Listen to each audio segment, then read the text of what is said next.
What do you do if your emergency is bigger than your emergency fund?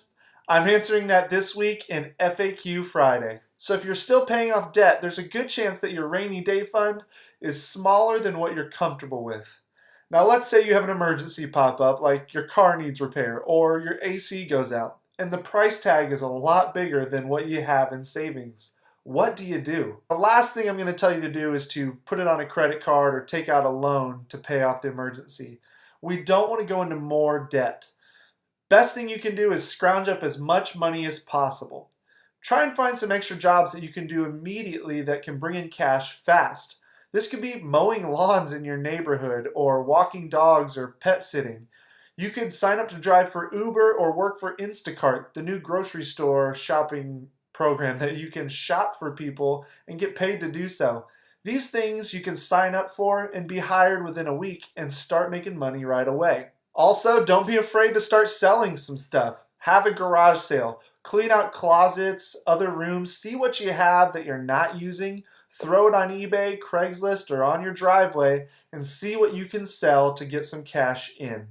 The name of the game is get as much money in as possible so that you don't have to go into debt to cover your emergency. Once the emergency is paid off, you're going to rebuild that rainy day fund and then get back on track with your debts. You're going to pause any extra debt payments you're making to cover the emergency. So if you're paying extra on your student loans, go down to the minimum payment, send everything towards that emergency, and then once it's taken care of, you can go back to your debt payments and go back to bumping up that payment every month. That's it for this week's episode of FAQ Friday. What are some things that you've done or you can think of to bring in cash fast? I do have a free webinar that outlines 10 ways my wife and I brought in cash so that we could make extra ground on our financial goals.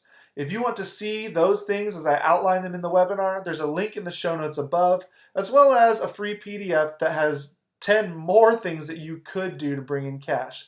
There's a lot of ways to make money. You just got to be creative and keep your eyes open for them. If you have a question that you want me to answer in a future episode, email it to me at info@craigdacey.com. Click the share button on here so that others can find this video, and I will see you next week with a brand new episode.